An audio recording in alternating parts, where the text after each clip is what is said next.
and welcome to Reliving My Youth. My name is Noel. My guest this week is Raphael Sbarge, the very talented actor's latest movie, Friendship, starring Paul Rudd and Tim Robinson. It's coming out soon. Check out the trailer, it looks really good. Not only is Raphael a very talented actor, he's also a really good director. His documentary that he directed and narrated, only in theaters, focuses on the Laemmle family theaters in Los Angeles, who have been in the movie business for decades now, and they discuss all the obstacles they've had to navigate. Raphael talks about how he got involved in this project and just like the legacy of Laemmle Theatres in general. You can't put on the TV without seeing one of Raphael's shows that either he starred or guest starred or had a recurring role in. Prison Break, 24, Dexter, Star Trek Voyager, to name a couple. Started Once Upon a Time, he was in The Guardian. Like I said, you put on the TV, a show Raphael is on. Movies, some 80s classics, Risky Business, as well as Vision Quest, which is celebrating its 40th anniversary this year. He talks about encounter he had with Madonna. He got his start with Sesame Street. He was on Sesame Street when he was 4 years old, which is pretty awesome. Really enjoyed my conversation with Raphael, and I hope you do as well.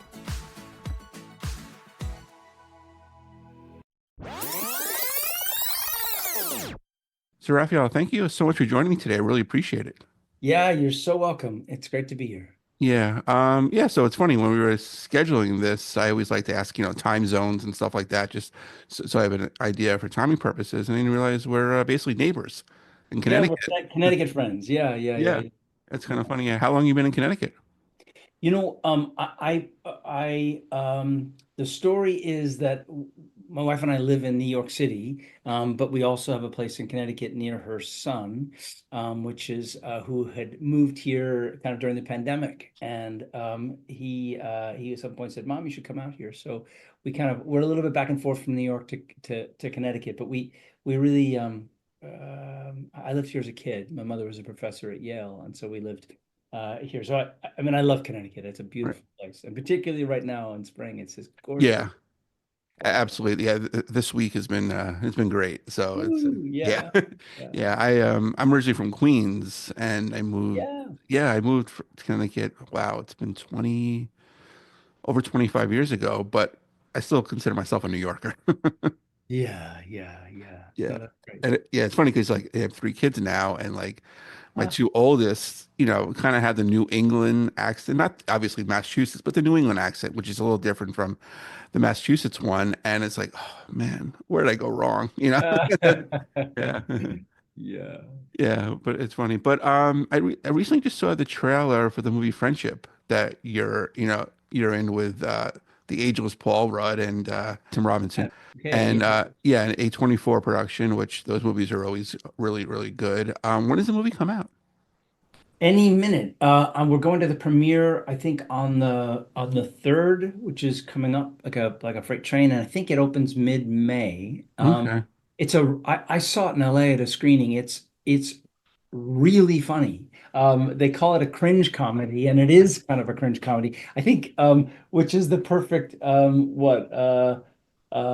perfect medicine for the time, just because Yeah.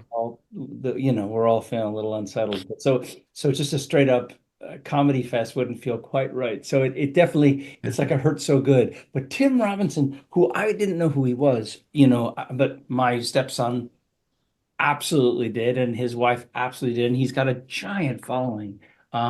Just because he's got a rubber face, and he's just sort of kind of, so watchable. Like you just can't take your eyes off him. So it's a really funny movie, and I'm really excited for it to land. And it's funny because like you say it's cringe because like the trailer, there's really not much, humor into it right now. I'm sure it's just like it's kind of maybe like a single white female type. It feels Yeah. a I little mean, it's based strange. on this whole sort of premise, which is an interesting way, you think about how you structure a comedy at this point, right? So, I mean, we live in a complicated world. So how do you actually sort of find something that people can sort of laugh about, right? Or kind of get to humor. And it's really about male friendship, right? Yeah. Which is a subject of some, you know, uh, a fair amount of ink has been spilled about this whole idea of how many Yeah, don't have friends and how they really crave companionship and how that's been a source of kind of social unrest, as it were. right. So that's kind of the I think that was the brainchild for Andrew DeYoung, who wrote it and directed it. And I guess he's a buddy with Tim, and basically he wrote it based upon his own personal experience that happened, and then he took it to Tim, and he said, "Great, let's do it."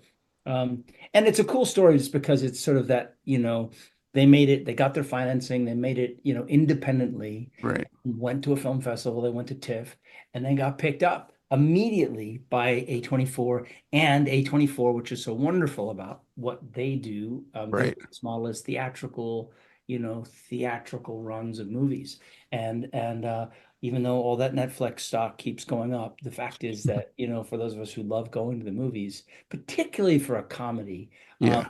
being in a room where everyone is laughing their ass off, it's like a rock concert. That's what it was like when we saw it in LA.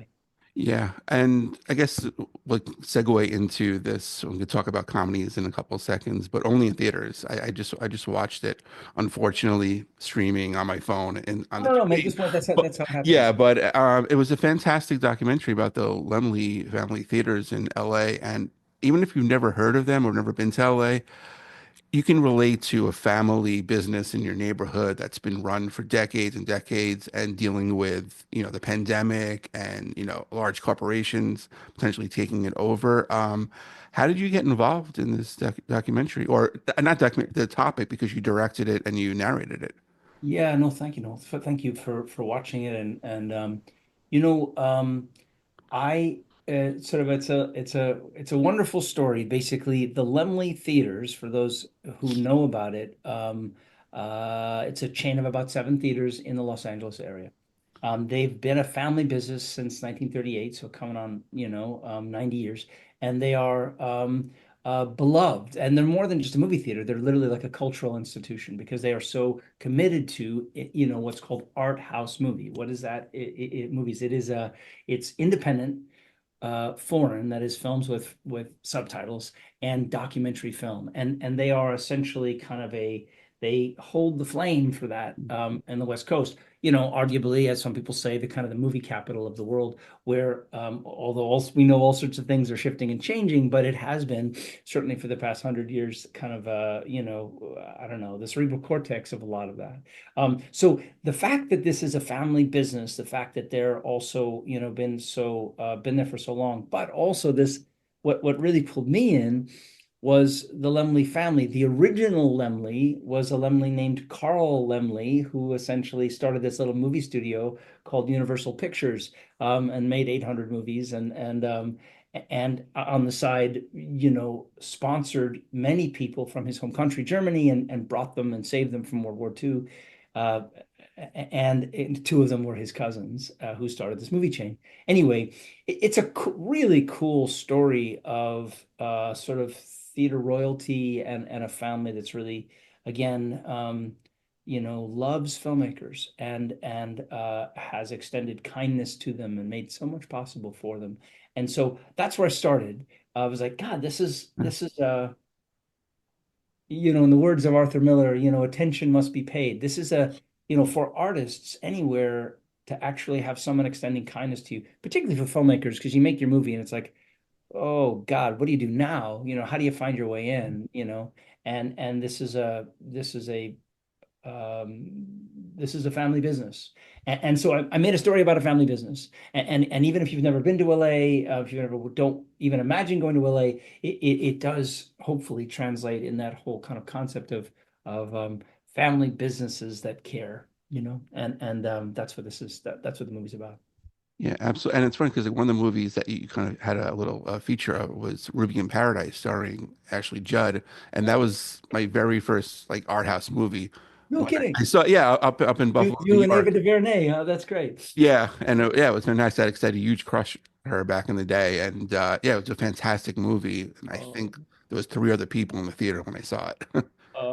yeah, Yeah, but it's memorable, and you it stuck with you, and obviously it sort of kept your what your passion for movies alive, I guess. Yeah. Yeah, absolutely. And obviously there's a place, for movies at home and streaming and stuff like that on your big TV. But like you said before, there's nothing like going to the movies and just enjoying it with the crowd, whether it's, laughter or cheering, like a Marvel movie or any kind of movie or even a crummy movie. And you just sit there because I saw the remake of The Island of Dr. Moreau. And, Ah, recently, what's called Val Kilmer passed away and right. he was in it. And the movie was out there. I enjoyed it, but I saw it with my mother, and there was like a scene where we just looked at each other, and you can feel the theater being a little like uneasy, and we just looked at each other and started laughing, and then everyone else bursted out laughing. It was, I Uh, think they were just waiting for someone just to make the first like, reaction. Break the ice, right? Yeah, exactly, and we did. So just like you wouldn't get that if you were just home by yourself. You know, it's interesting because I just was this week I was asked to be sort of a mentor guest speaker at SCAD, which is the Savannah College of Art and Design, the big arts college in Yeah, Atlanta and Savannah, and talking to the screenwriters, and we're talking about two they're like 22-year-olds, essentially were screenwriters, and I made a comment about how important movie theaters were, and they said, well, it's expensive, and why would I do that when I can watch everything at home? right, And what's the point? And I said, look, the expensive thing, I get it. You gotta navigate that. That's between you and you. But I said, art houses, maybe not the AMC's of the world, but art houses are yeah, usually really well priced. They're priced for accessibility. right, In addition to that, being in sort of a real estate that's dedicated to the experience of the movie,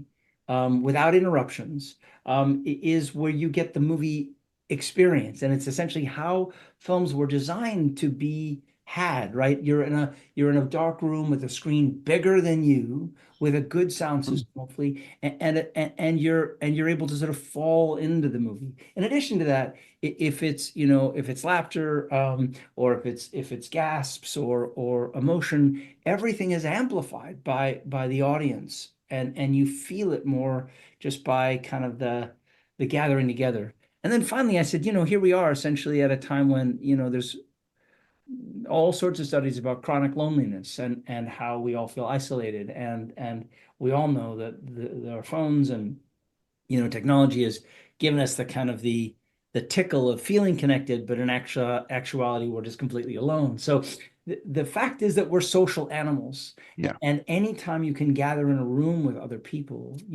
come in together as strangers and leave as friends because you have had this shared experience, that's a that's an important touchstone for being human. And so I said, look, it's not either or, streaming's not going away. And obviously, there's a lot of stuff that we can get to that's important. But I said, on streaming. But I said there is a movie going experience that's wonderful, and it's not just about the big Marvel movies. It's actually the small movies in a way. How are the Lemleys doing now, recovering from the pandemic? It's basically four Yeah, or I five mean, years now. they're in the black, Oh, and great. again, which is good. Obviously, it's still a challenge. I mean, the strike was a double whammy, and it's all about getting more and more films in. But there's some wonderful films coming this year, and the more movies there are, the more people discover it. The other thing is that it's interesting. The art house audience used to be older, right? But it's the younger people, Right. kind of the 20s somethings, 20 to 30s, who are now going, oh, wow, like this is where the cool kids are. Like the people that actually make a movie, which is Herculean, at least. You can turn into a fireball at any moment of there's so many Everests that you have to climb in order to get Yeah. being in a theater. They are the smartest, brightest, most, kind of able to use ingenuity and I don't know, just sheer determination to actually get there. It, it is where the most exciting stuff is happening in the art house. And so the 20 to 30 somethings are going, oh wow, like I don't need to do the $15 popcorn and the title with another, 5 or 6 or 7 after it. Yeah. Let's go for the interesting stuff. And so the fact is that younger people are coming in, and this is, I think, gonna bring a kind of resurgence to it. So I'll just mention this because it kind of came very naturally out of what happened. So I made this movie with Greg Laemmle, who's the CEO of Right. the company. He's the grandson of the founder. And we filmed it for over 2 years. We then spent another year kind of going to film festivals around the world, and then we opened in LA and then New York. It was critically acclaimed, which is wonderful. The New York Times, the LA Times, Variety, and it did very well. And then we did that next step of kind of putting it onto ancillary. So it's probably where you watched it on Yep. Amazon. And at the end of this, Greg and I, having gone through the whole life cycle, we still liked each other. And I turned to him one day and said, Greg, what do you think about doing a talk show that sort of focused on filmmakers? And Right. so about 7 months ago, we launched our podcast, which Right. essentially focused on filmmakers who are opening movies in theaters right at that moment. So what we do is we do a filmed podcast, and we fly to LA and we shoot it in a 100-year-old theater, and it's called Inside the Art House. And so if you're interested in knowing what's going on, as it were, this week or this month, we have a series of kind of really in-depth conversations with filmmakers talking about their process, how their funding, their marketing experience, their how they've done it. And for people who are interested in art house, we've done very well in 7 months, and we're growing. So it's inspired by knowing as a filmmaker how bloody hard it is to be able to break through the noise if you have a small film and you don't have a Netflix operating a marketing budget. And so this is a way to kind of amplify the openings of these filmmakers who've spent sometimes, decades making a movie. Right. Well, I'll turn that question on to you now. Like, what is your process and how did you get the funding for this, as well as your other, like, documentaries that you've done? Yeah, I mean, invariably, any independent filmmaker, it's a series of kind of like you patch it together. I mean, I put some of my own money in. Then I would have to, there's a series I did for PBS called 10 Days in Watts, Right. set in Watts.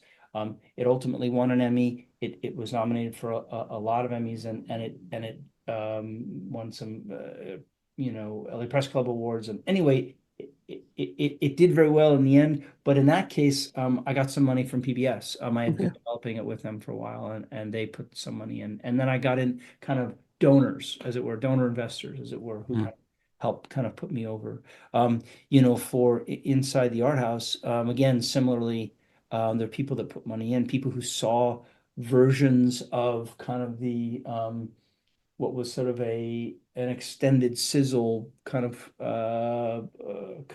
concoction that kind of gave Mm. the tone and the flavor and the story. And they said, "Wow, this seems really good. I want to be a part of this." So it's it's a hodgepodge of things in the way you put it together. There's no one route, but you go to people who seem, like, "Hey, would you be interested in being a Right. part of this?" The people that put money in turn get producer credits on the movie Yeah. because they're essentially, you know, responsible for making it happen. Yeah. And and um and then they get to celebrate in the success of the film. That's great. Do any of them think they can get a little bit of creative control? Yeah, I mean, I guess it depends on, every situation's different, but I think in this case, they came in. I mean, PBS obviously had creative control, Right. because ultimately we share the IP or share the property, as it were. But what you get by working on PBS is essentially the halo effect, and the kind of I want to say um the AAA kind of, content. It's obviously very highly regarded, Right. and and a great platform. So look, at the end of the day, as filmmakers, you want your movies to be seen. Yeah. And so if you can go out on a PBS, that helps that. And obviously, again, the fact that we then ultimately won an Emmy because the content at PBS is so well considered. That's what's really that's what you hope for, right? That's what you hope for. Exactly. And we definitely don't want it to go away. Yeah, yeah. Oh Yeah. God. Yeah, yeah. Yeah. Yeah, we just signed petitions and sent money, and we're a lot of deep breathing these days as relates to kind of a lot of changes that are happening that feel against the grain of what the country sort of stands for. But PBS and NPR are so important, and they're independent voices. They're not they're agendaless voices, and Agreed. they need, and Sesame Street, as well as all the other programming, Yeah. PBS NewsHour. My God, there's literally a million. Right. When I listen to NPR um, all the time and have for decades, and it's such an important part of my being able to sort of stay connected to the world. So I really hope that Mhm. excuse me, I really hope that we can preserve this. Right. I mean, Nova is an unbelievable show. American Master. I mean, there's so many like It's phenomenal. hard to Yeah. even kind of right. Yeah. Yeah, yeah. Yeah. And you mentioned Sesame Street. So how does it feel to have your acting career peak when you're 4 years old? It didn't feel like the door open, but God knows it's hard to get over the fact is that I met Big Bird and Oscar the Grouch. Yeah. It was, and I remember it vividly. Yeah, no, it was one of the, it was like the first year of Sesame Street, and they were looking for kids, and I did a bunch of them, and then apparently they offered me a contract. I didn't know this till years later, and my mother said absolutely not. She didn't want to be a stage mother. She was a theatrical costume designer, and she, Right. if you want to do this, you're gonna have to do it on your own. So it's just too tough. And she said I didn't want to be sitting around, while you're, in a big drafty, sound stage. So I totally get that. And so at the ripe age of about 12, I just decided to be an actor. So I went and did it on my own, as it were, and then, Yeah. started studying and then started working almost right away. So yeah, but that was the door in Sesame Street. Right. That's great. And it's still going strong. Yeah, Yeah, fantastic. Yeah. yeah. Educational show. Totally. And like, some of your early on movies, I mean, we're celebrating like, I mean, Vision Quest, right? The 40th anniversary of Vision Quest, which a fantastic movie. And guys, I believe did a screening, right, with Matthew Modine Yeah, we had recently? a screening recently. There'll be more, I imagine. We did one in New York at the Paris. And obviously Matthew being a big Netflix star and the Yeah. Paris being a Netflix movie, I think that's how that kind of happened. But I think there'll be more screenings of that. But it's a movie, I hadn't seen it in 40 years, and it really holds up. It really is kind of like a Rocky, for Yeah. wrestling in a way. And it's so kind of exciting how sort of edge of the seat it is, when you watch it back. And what's interesting is that when the movie came out, now, in all those years ago, it didn't do so well in the theaters, but Right. once it hit VHS and at the time it was VHS, it kind of exploded and everyone Yeah. found it. And it is for anyone who was a wrestler and a lot of people from that time, um, particularly men, it was a kind of a life-changing movie as relates to kind of Yeah. having a sense of kind of, you know, people finding their way and Yeah. or men finding their Yeah. North Star, as it were. And it's really cool that way. It's really cool that way. Yeah. How much training did you have to do for it? We had 3 weeks of training, and it was Okay. absolutely brutal. I'm sure. It was 3 times a day, Yeah. and it was training in the morning, and then you'd go, you'd run, and then you'd do weightlifting in the afternoon. And I mean, I could barely get out of bed, and I was, I was 18, 19 at the time, so it was Right. pretty. It was like it hurts in a way that you can't even imagine. Yeah, exactly. And Enormous, enormous regard for people who do this. Yeah. yeah, and everyone basically my age had a crush on Carla, played by Linda, Oh my God, Yeah, wonderful. me, I had a crush on Margie. and, Yeah, yeah, and she turned out pretty well too, so she did. She did. She did. yeah. And like there's this account on X, it's called Readful Things, and the guy makes these amazing custom action figures. and he just Oh, posts them all on there. And Matthew Modine tweeted at him. He's like, "Oh, can you make a Loudon Swain one?" So that's hopefully he will, because that'd be fascinating. that'd be cool. That's fun. And the thing of like the 80s, between like that and like, Risky Business, another fantastic movie, were the soundtracks. And the 80s, like, soundtracks catapulted movies into like another stratosphere. Madonna was famous obviously because of Vision Quest. I mean, she would have got on her own as well, but that helped her as well. And I feel like now, soundtracks are just, they kind of died in the mid 90s. But how do you feel about like the soundtracks of the 80s and like helping movies make? Yeah, I mean the two movies that you mentioned, Risky Business and my and Vision Quest, the music and or the soundtrack is literally another character in the movie.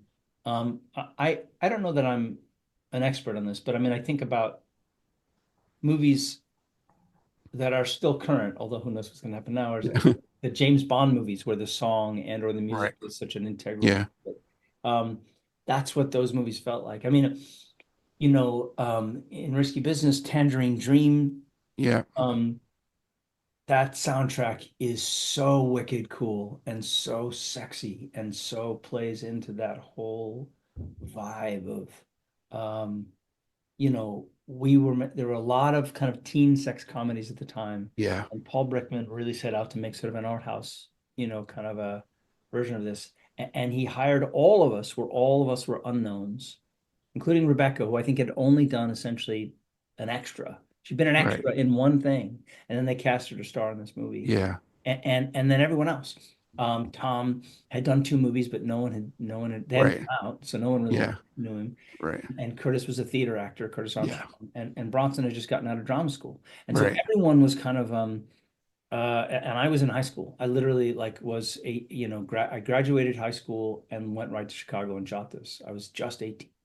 And so it was a phenomenon in terms of a movie and a kind of a movie, but the music and Paul, by the way, who was a musician himself, was really sort of key in sort of overseeing that session and really recording it. I think in an old abandoned church in Germany. And anyway, it's a super cool thing. And yes, that soundtrack was key in Vision Quest.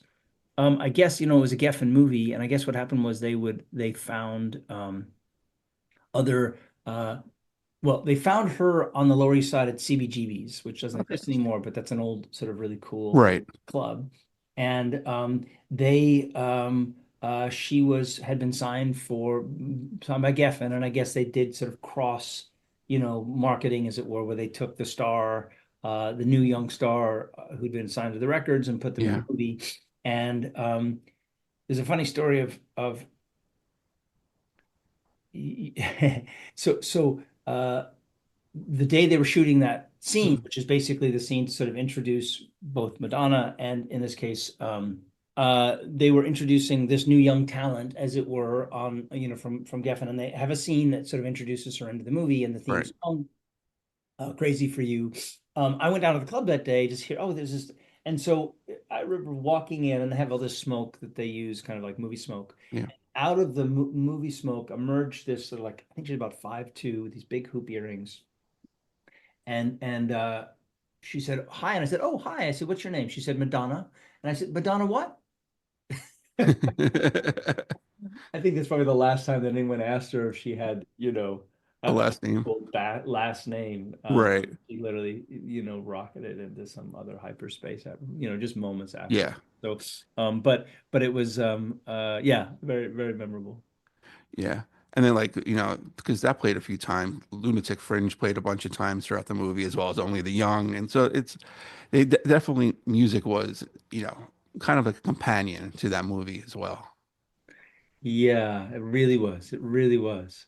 And then I know you weren't in this movie, but The Breakfast Club also was, big with music as Oh well. my God. And Yeah. I, yeah, and I'm not sure if you saw, like, obviously it's also the 40th anniversary, but they reunited the cast, and Molly Ringwald Yes. talked about how this movie now really couldn't be made because also it's kind of dated because it doesn't represent the times of, today, and the genders and, the ethnicities. And she kind of got backlash. And I kind of partially feel it was Why did she worn. get backlash? I mean, what was that? I Because, haven't followed because, this. yeah, because basically, just like, oh, it's the 80s. I mean, the movie is dated. It's representing the times of the Of 80s, course. not today. I mean, no one could have predicted what was going to be like in 2025 when you're making a movie in 1985. And just like enjoy it as like basically every movie is a period piece. You think about it, it's being made of those times, not a sci-fi movie or something, or like Titanic, which is it, but things like, which is another period piece, but like period pieces of the day. And that's what Vision Quest was. Risky Business, Breakfast Club. Those are period pieces of that day. So of course they're going to be dated. Some things are going to be cringe, but you just have to enjoy it for what it is. 100%. Yeah. Yeah. No, it's they and some hold up better than others, right? Right. Exactly. There's definitely something to be said for but they're good movies. Right. And I having seen both Vision Quest and Risky Business recently, I was kind of knocked out by how well they held up, how Yeah. exciting they were, what there are things in them that definitely define the time. Like there's one scene in a movie where Curtis Armstrong goes into a fancy hotel in Chicago and says, "I can't believe that we just ordered a three was it he said like a $3.50 coffee or something like that." Yeah. Anyway, there are things that are unique to the time, but at the same time, they're good movies, and Yeah. I'm sure certainly proud to be a small part of them. So it's great. Yeah. Absolutely. When people like, because you have the face that, oh, I know you from, what do you I know you from? If people, 10 people see you in the street, well, they know you from 10 different things. They often say like, "Oh, I know you. How do I know you?" Yeah. And then they say, "What's your name?" And then of course that gets very confusing. Yeah. Raphael Sbarge. Yeah. What? Huh? Yeah.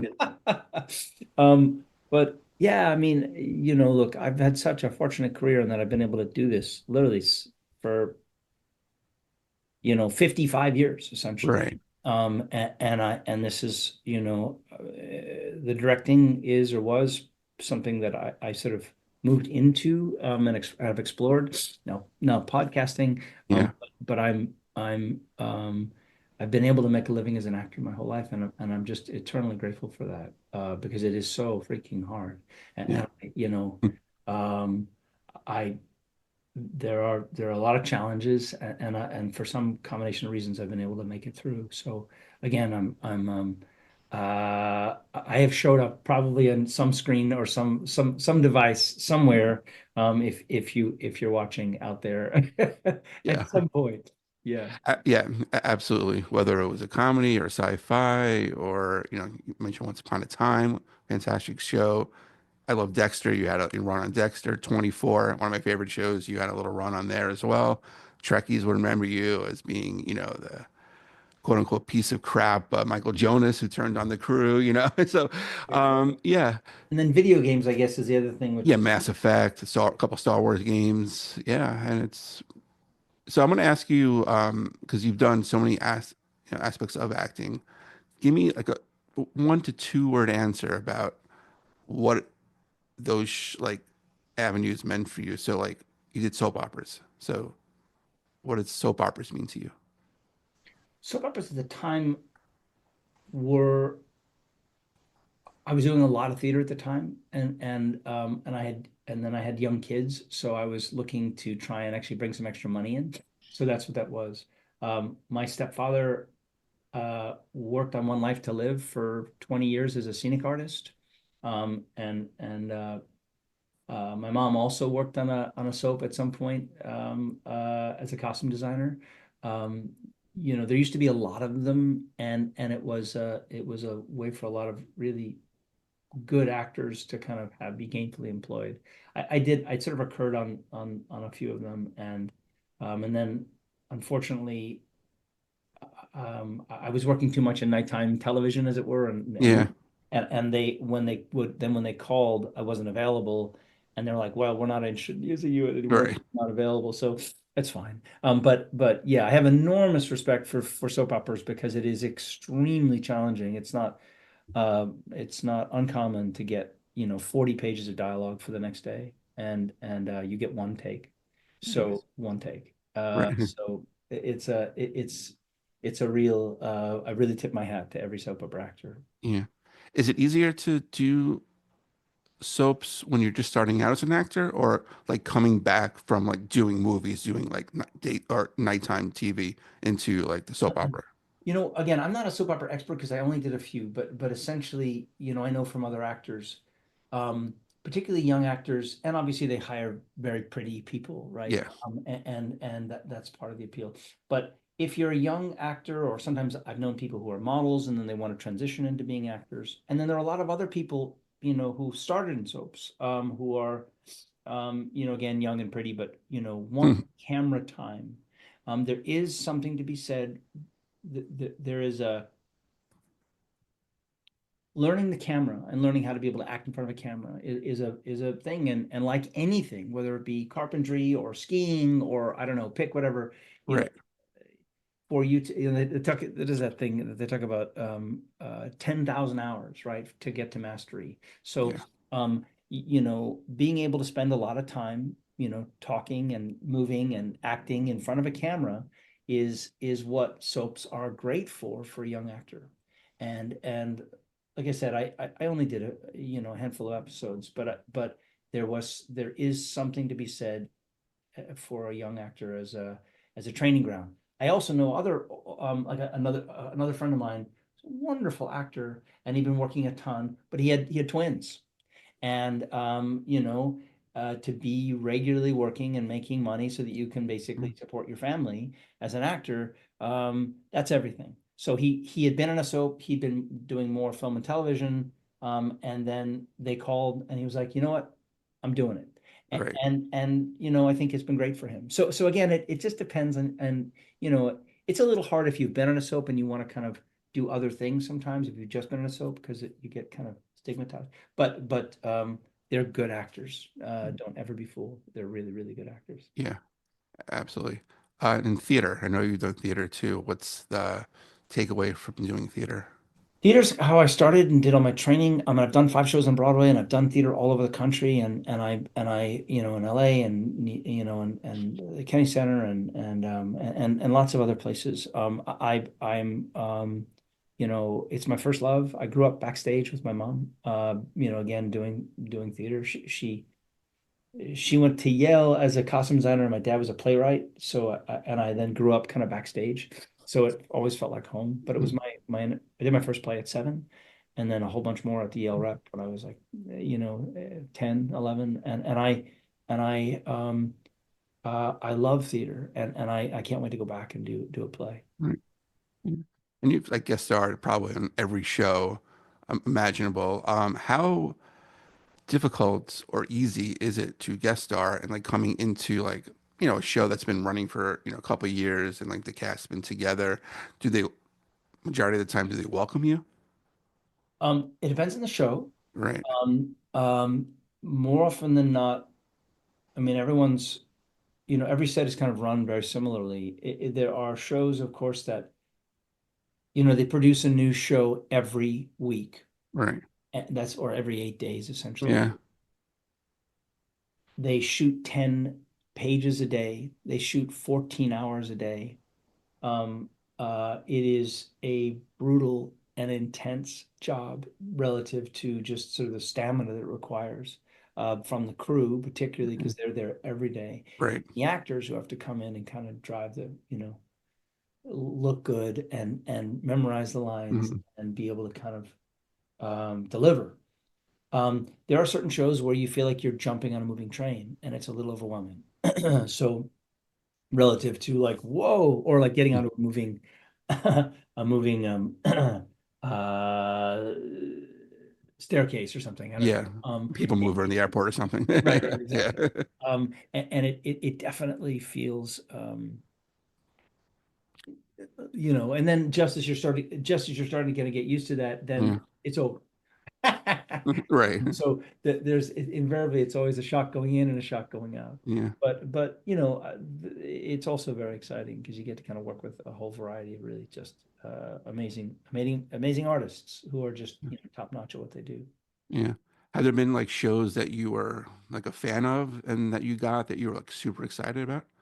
Yeah, Star Trek was one of them for sure. I was a Yeah, huge Trekkie, and I was so excited to be on right. it, and then so bummed when I found out that my character was gonna die. Yeah.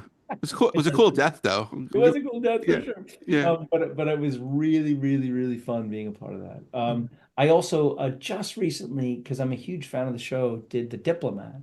Oh, Uh, okay. Yeah. I love that show. If anyone hasn't seen it, I'm not saying it because I'm in it, just because Right. so well written. It's a great show. But I just recently, I'm in season three, and I have a scene, a nice scene that may recur eventually, but at the moment, it just was so fun to be there with those actors because I just love the show. And like you guys started like a show that I wish would have stayed longer. I think it maybe was a season or two, Journeyman. Journeyman, I yeah, that really has got a like that huge show. audience. It's amazing Yeah. after the fact how what a big audience it is. I did a couple of episodes of that, and it was really fun. Great cast, and yeah, definitely one of those ones that probably ended too soon because it had Yeah. it has people talk about that a lot. Right. They bring that up again, like, oh, I love that show. Yeah. And then like, now it seems like every show is getting a prequel or remake or something like that. Most of them aren't great, but Bates Motel, which I absolutely loved, and it was such a fascinating show. I loved the spin they did, and you guys started on that as well. Yeah, and I got to work with a special star, so that was particularly Yeah. yeah. I mean really cool idea, really cool was shot in a really just wicked cool way. Yeah. That was a blast. Can you like if you like are flipping through TV or whatever and you've come across one of your shows or movies, can you actually sit and watch yourself? I don't have a problem watching myself. I don't seek myself out. Like I just last week or so I was on um Chicago Med. Okay. I didn't watch it. I was Yeah. on not for any like I don't hate the show. I love the show, but I just Yeah. didn't watch it. I don't need to see myself, but I don't have a problem seeing it. I mean when the friendship came out, when the trailer came out, I'm very prominent in the trailer. I mean I Yeah. worked for about 2 weeks on the movie, so I'm not I'm the trailer may make it seem like have a much bigger part than I do. But Yeah. but I'm very much in the film, and again, I'm not saying this just because I'm in it, but it's a really funny movie, and I'm excited for it to land. I just checked yesterday; it's 93% on Rotten Tomatoes as a Oh, that's awesome. and so I'm excited for it to come out, and even as a supporting role, I'm just sort of excited to be a part of it. Yeah. And I got a kick it watching the trailer where all of you are in, I guess, someone's basement singing the song My Boo, which was great. Yeah. Yeah, yeah, it's great. And you mentioned like Rotten Tomatoes. Do actors really pay attention to that? And does it really affect you guys as much as like now I guess it's like the new Siskel and Ebert, so to speak, with the two thumbs up.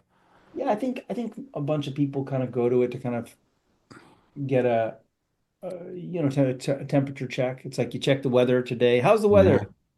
How's the Rotten Tomato? Yeah. Well, it's hard on the back end if you're on the receiving end of it, and Yeah. for only in theaters we had literally 100%. We had a 97% audience score and 100% um, uh, what's it called? 100% Rotten critical score, Tomatoes. Rotten Okay. Tomato score. And then I had one podcaster out of San Francisco who happened to be, and he brought our score down. Oh, And it was one of those like, so, you go like, I mean, it's hard sometimes, on the receiving end. yeah. But I think at the end of the day, if you're up there in the 80s or 90s, good chance that the movies work Yeah. on some level. Right. Are you one where if you get like 99 positive reviews and you get the one bad one, you focus on the bad one? It's hard for all of us to, I think that's a very common thing to kind of be, remember your bad reviews just because it's, criticism comes in hard, Yeah. and we all have our own personal critical voices, right? That Right. that, that it triggers. But I'm Look, I've had terrible reviews and I've had good reviews, and at the end of the day, I'm at a point in my life where I'm just so grateful that I'm able to keep working and had these Yeah. wonderful opportunities and have creative outlets to be able to keep doing what we do. And I imagine like being in Star Trek and being in some of the other shows, you've done the convention circuit. Yes, I have. I Yeah. definitely have. I've done a lot of conventions, kind of all over the world. With Mass Hmm. Effect and Once Upon a Time, those are two movies Yeah. that tend to, draw a lot of people to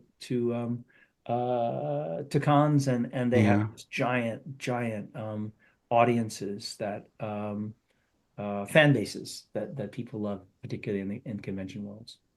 Yeah. I mean, I haven't been to the San Diego one, but I've been to the New York one quite a bit, and it's chaos. It truly is. That's why I prefer doing like the smaller ones. It's less hectic, and you have more of a chance to talk with the guests that are there. You That's know. 100% right. Both of Yeah. New York and San Diego are. I mean, San Diego is. I've done it a couple of times. I don't know that. I mean, it's not one that I look forward to going to, Right. and not nothing against anyone who's there. It's just there. Yeah. It's a crush of people. It's Right. the largest convention in the world, and it's just overwhelming. Just because it's just like getting across the street is like Yeah. it's a And it used to be just like for, comic book fans and just really sci-fi fans. And that was it. Now it's like companies come and debut their movies, announce movies, all the stars. So it's kind of taking on a life of its own now. Right. I think studios know that it's a great place to launch things and trailers and have Yeah. access to, whatever the next, movie or tentpole might be. And it's obviously a targeted audience for the next one. Yeah, absolutely. And like, doing Mass Effect, I mean, now with like other like video games have kind of been adapted to TV shows and movies now. Have you seen The Last of Us by any chance? I haven't seen The Last of Us. Oh, okay. I was watching it. I was actually watching it over the shoulder of someone on a plane ride a couple days ago. But I haven't watched the film, but it certainly it looks interesting and appealing. It's really fantastic. Do you think like Mass Effect has an option, to be a movie or something or a TV show? Yeah, I think it certainly has an audience. I'm just sort of knocked out by how big that audience is. That would be super cool if they did. I mean, I don't remotely suppose that they would use the voices of the folks Right. who are a part of it. They probably would recast it with celebrities Yeah. or big stars. But yeah, I mean, talk about IP. Talk Yeah. about a built-in audience, because that's what they're always talking about. How do we find new IP, or Right. how do we launch a movie so that we can do six of them? It would seem that video games, certainly Minecraft, has sort of proven. Yeah. It's not a movie that I particularly want to see, but I'm thrilled for everyone, including the theater owners, that it's been such a huge success. Yeah. Because I think they made animated movies, right, for Mass Effect, I believe, but nothing like live action yet. So Yeah, stay no, tuned, I guess. Yeah. yeah, certainly it's calling for it. Yeah. And just to tie this to the beginning, we were talking about comedies. Do you kind of feel there hasn't been really a like raunchy teen sex comedy buddy comic in a while? Do you think that's just because of the time now? It's just It, people it's are it's funny you say that. offended? I'm going to pull up a list of something because my cousin works for Laura Michaels, and Okay. we were talking about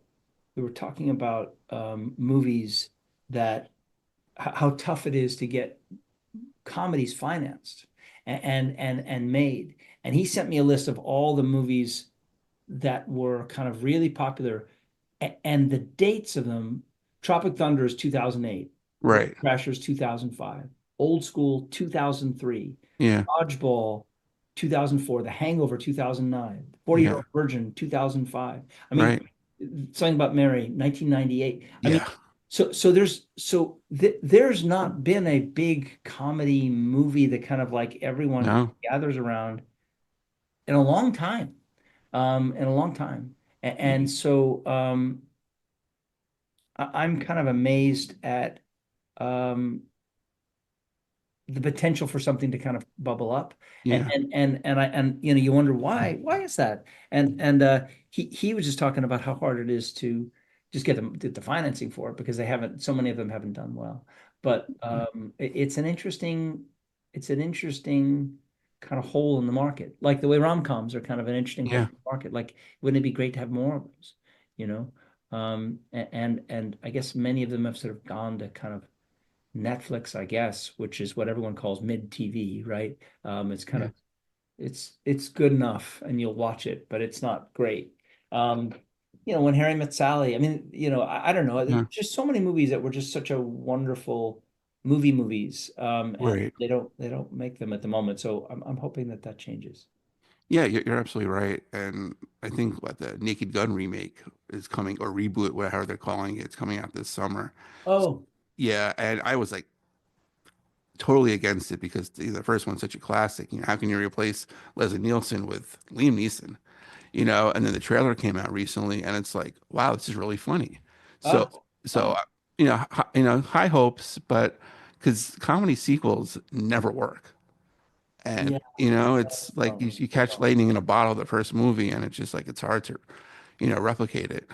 I mean, even Beverly Hills Cop, which I saw Oh, amazing. Yeah. recently, it was just, it just was, yeah, it just didn't have any of the magic, even though it had Yeah. all the same actors. It just didn't have any of the magic of the original. Yeah, absolutely. Like even like the first like Austin Powers movie, it's just like so original, so fresh, and then they try to outdo the previous one, and it's just like doesn't Yeah, work no, for it us. didn't work. Yeah, Yeah.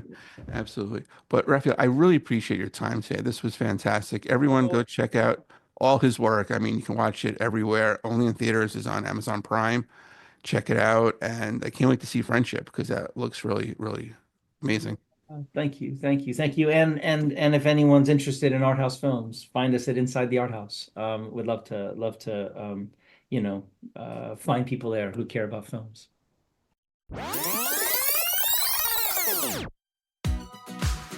And a special thanks to Raphael for joining me today.